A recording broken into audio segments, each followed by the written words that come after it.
আমি কই যাচ্ছি আমি নিজেও জানি না। চারিদিকে বরফের পাহাড়।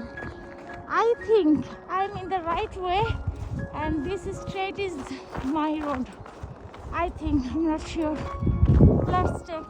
এখন যে কোন দিকে যাব কিচ্ছু বুঝতে পারতেছি না, কই যাব।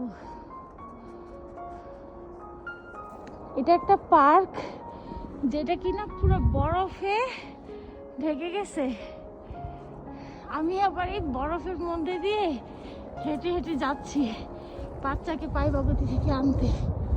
আমাকে আরো 9 মিনিট হাঁটতে হবে। এই যে একটা পার্ক, বাচ্চাদের খেলার জায়গা।